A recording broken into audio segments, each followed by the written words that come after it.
Hi guys, welcome back to part 2 of the video. The first part you see me unboxing. This is a part 2. I thought I go into a little bit more detail.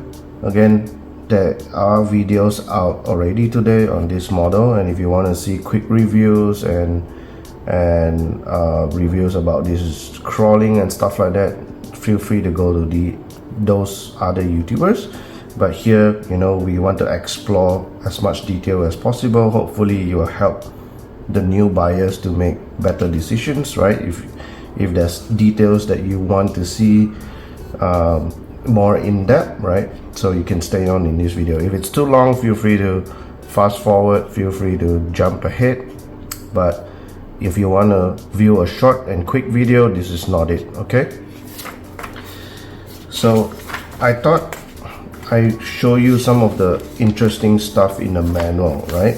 And again, I'm not sure if other people will cover this, but if they do, you can view it in their videos. If they don't, then you can see it here.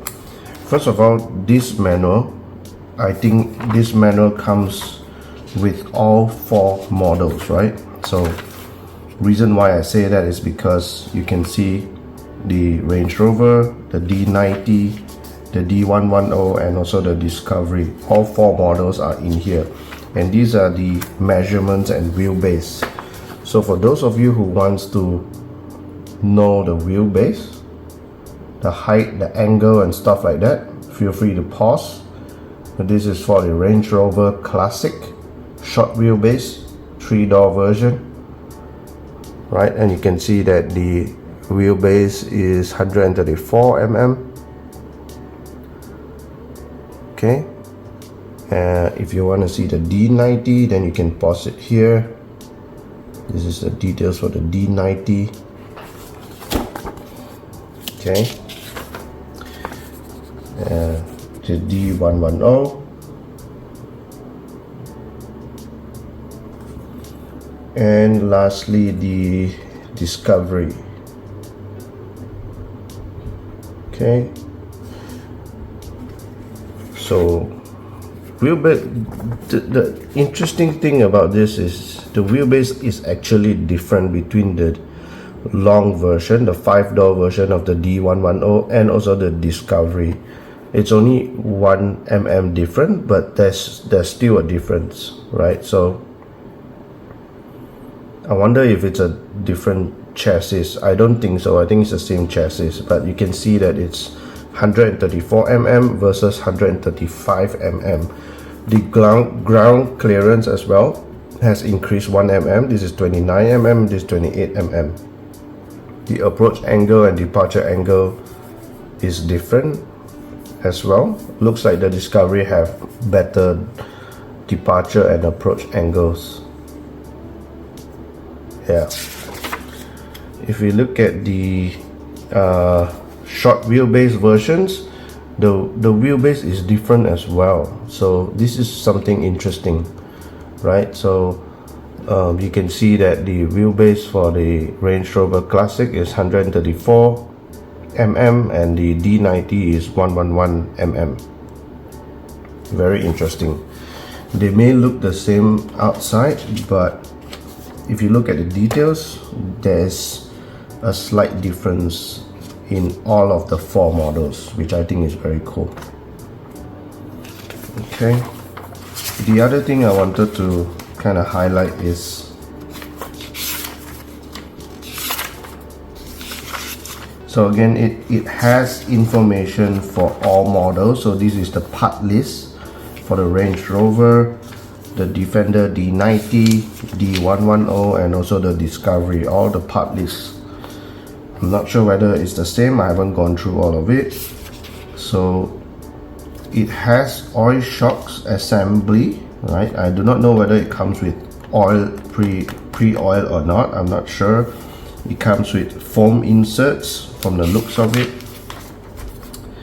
And the other part I want to show is, I think in the body, look at this. Okay, look at this.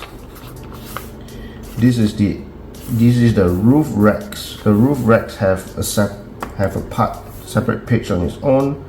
The light buckets are all individual pieces, so the lens pieces are individual, the housing pieces are individual, which means you can put an LED inside and light this up and it will look very nice, right? All the light buckets are individually housed. The roof racks for the Discovery as well have individual light buckets as well, and the parts lists are amazing. Look at this, the explode view of the body. This is the Range Rover Classic. The bumpers itself has all individual light housing lens pieces for the fog lamps, the headlamps, the signal lamps, indicator lamps. Everything is individually housed. So if you were to go take the effort to light this thing up, it's going to look very beautiful, right? So there's a lot of pieces, right? It's not a one piece mold. There's a lot of separate molding pieces that builds up the entire piece, and I guess that's why it's licensed and that's why it looks so good and scale. This is the D90 as well. All separate pieces. The roof is a separate piece, body is a separate piece, windscreens, the roll bar pieces on the exterior, and then the roof rack as well. And again, the D90 roof racks is slightly different from the D110 from the looks of it. Yeah, there's a slight difference, maybe because of the length, but again you can see separate pieces on the roof piece and also the window piece. And the Discovery as well. Again, the Discovery probably has the most pieces, separate signal lights, fog lamps, side indicators, snorkel, ladder, separate hood piece even, right? So this black piece itself is a separate piece. Very nice. So I thought I'd show you guys this.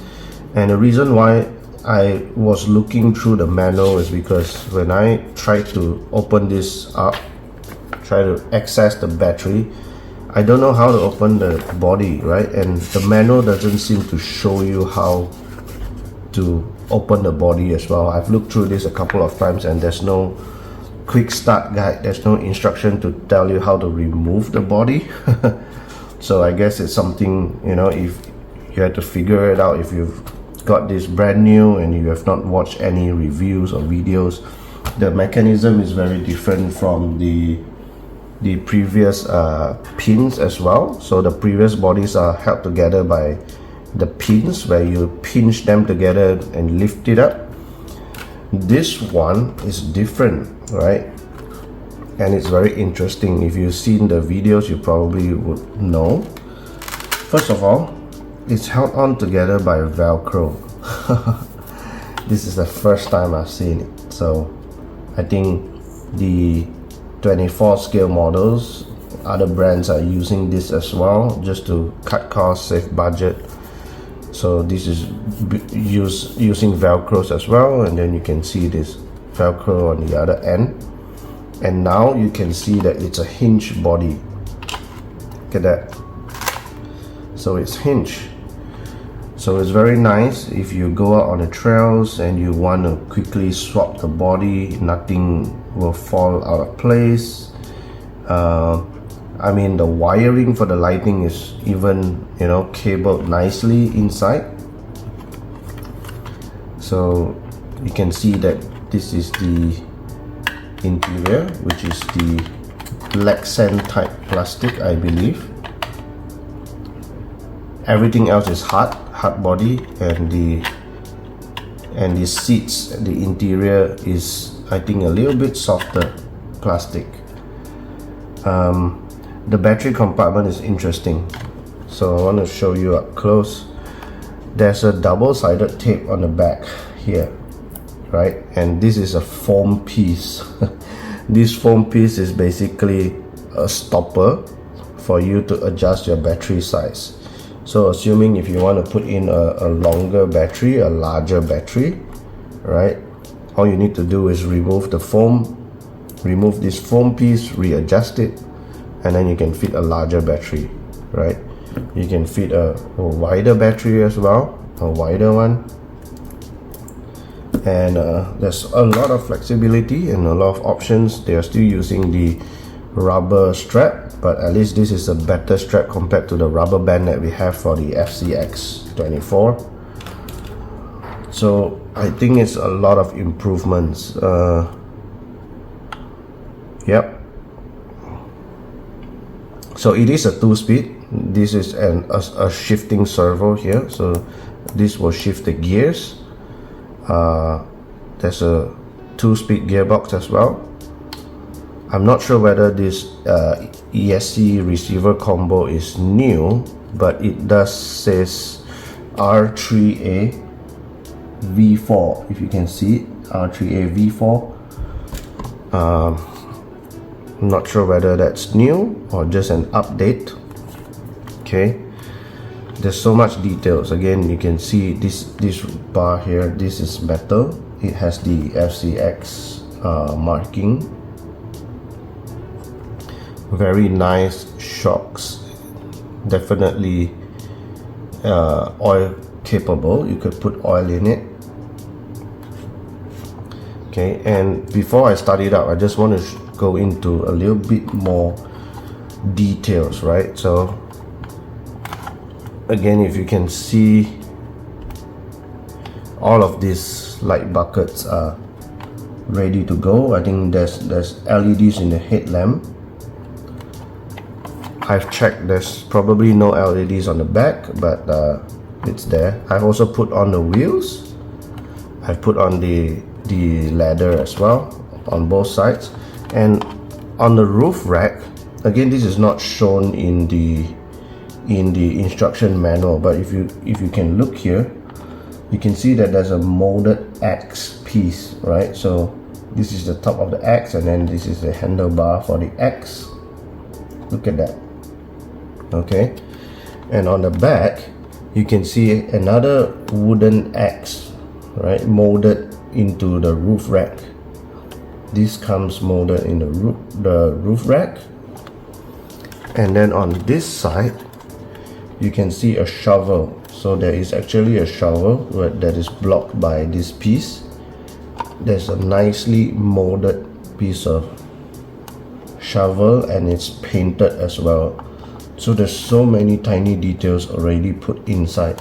And again, like I said, all of these are individual pieces. The lens piece are individual, and you can see that it's molded as well. So if you light it up, it's going to look very, very pretty, which is what I plan to do. Okay, so all of these are molded, separate pieces. There is holes for the LEDs to fit in, and also wiring to go through as well. You might have to drill the roof, but you know, the molding and everything is there. One last thing I want to show is, again, this cable. They went as far to provide this tiny metal cable that looks very realistic, right? So if you Google the Discovery Camel Trophy Edition trucks, they have this wire that runs through the roof rack all the way to the front, right? And they provide the cables for you to replicate that. So it's going to look super realistic and scale. I can't wait to do that. I did not put it on yet because I want to weather the body up, right? I want to weather it, I want to panel line it, I want to put some weather into it so it looks more realistic, and then I will tie that bit up, right? I also want to light everything up. I want to fit all the LEDs into it as well. So really nice, right? So again, I think all of this is new. All of this is new. So the underarm, you can see, is bent, right? It's not a straight bar, it's a bent bar in the middle. You can see the curve downwards. This is new. compared to the FCX before. So the joints and everything is different as well. So I'm very glad I didn't just went out and buy upgrade bits before I look at the model. So I don't think the FCX pieces are going to be usable here. The other interesting thing is there's people asking about the steering angle. Is it good or bad, right? Now if you, I'm not sure whether you can see it, but if you turn this, the steering actually hits on these stoppers right here. You can see these stoppers right here, right? So when you turn, it actually stops there. So these are the stoppers, right? So these are the stoppers. Goes all the way, probably near the 45 degrees, and it stops there. Again, this is not portal axles, this is a straight axle. You can see straight axles, right? So much detail. There's so much detail on this truck. The scale realism is just so nice. There's so many light buckets that are, you know, come ready molded into the model. And oh my god, look at this. this tiny hinge, this back clip here actually goes up and down. Look at that.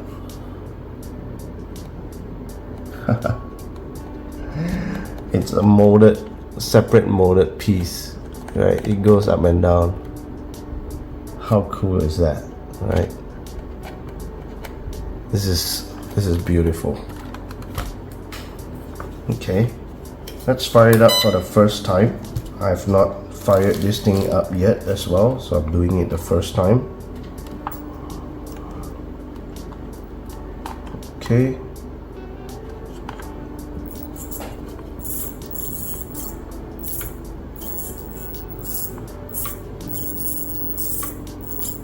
So you can see the steering.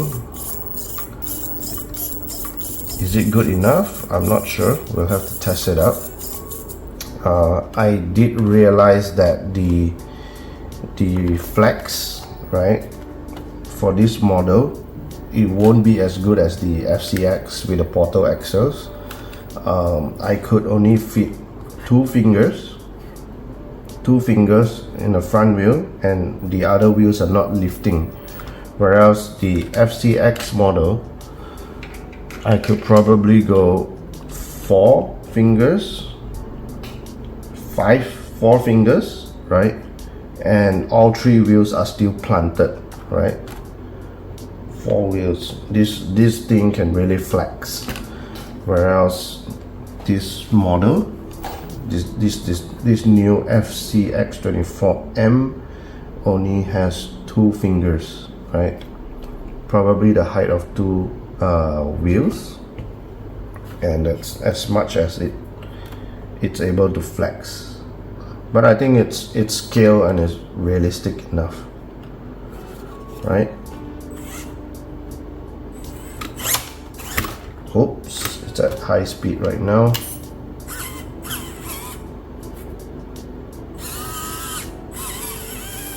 Yep.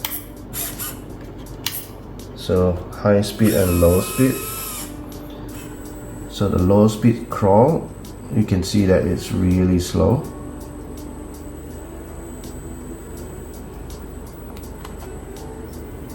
Look at that. It's amazing. Really slow. This is the slowest I can get it. And it goes. Look at that. This is why the FMS is so nice. This is the high speed. It is very fast. What is the lights again?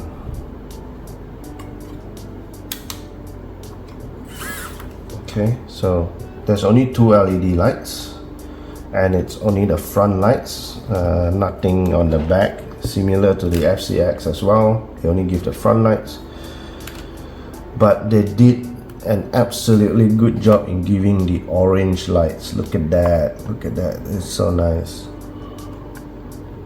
Okay, oh yeah, to give FCX prop, right, if you look on the inside, they went the extra mile to make sure that they have some additional tape right around the LEDs. I'm not sure whether you can see it. You can see the additional tape to tape it up to make sure that there's no light bleeding through the back, right, to give it a more realistic look. Oh, that's so nice, look at that. So I'll need to light up the others, all the other lights as well.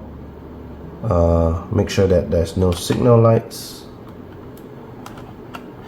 and I think this will look very scale and very nice.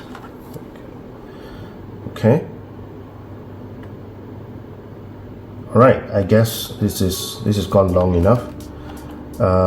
Again, in a third video I'll probably do some test runs, but I just wanted to showcase the details up close and personal, right? If you're making a decision to buy this model, for example, and you want to know more details, anything in depth,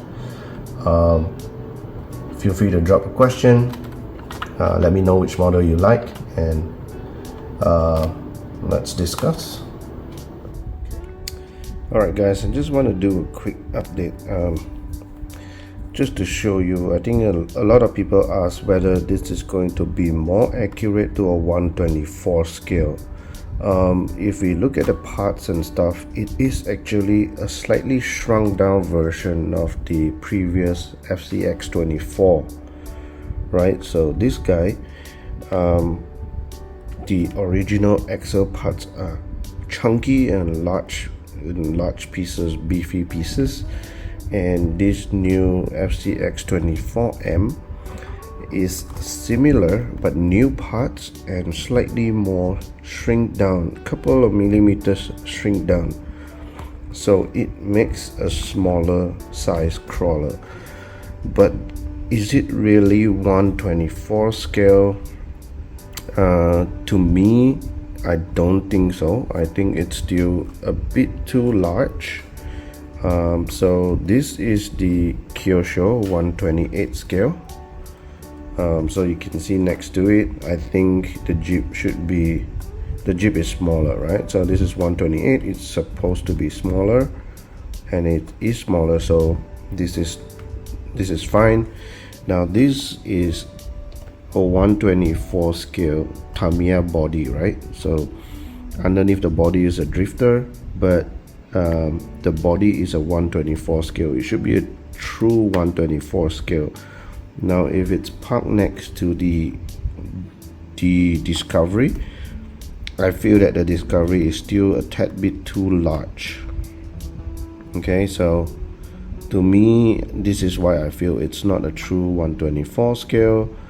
It's, I don't know, it's larger, maybe a 1/22, 1/23, I don't know, right? So it's still a tad bit larger than, you know, what I would like. I think a slightly smaller would fit properly in a 1/24 scale, but no, this is a 1/28. Now both of these claims to be 1/24, but again, it doesn't look like it's actually 1/24. It looks just a tad bit larger than a 1/24 scale. Okay, so that's about it. The other thing I would like to update is, after I posted my first video and a couple of posts on Facebook, FMS actually saw my posts, saw my videos, and kind of reach out to me and ask if, you know, I would like to be part of their affiliate program, right? I am a huge fan of FMS already. Again, this is still not a sponsored video. All of this is on my own money and on my own budget. And I thought, hey, why not? It's free, right? To just be part of the affiliate program. So if you like my videos and you want to support me and you find that these trucks are quite interesting, so if you want to buy one of these, if you can click on the link in my description below and you'll be supporting my channel. I get a 5% commission out of your purchase, right? So if you do that, thank you very much. If you don't, it's fine.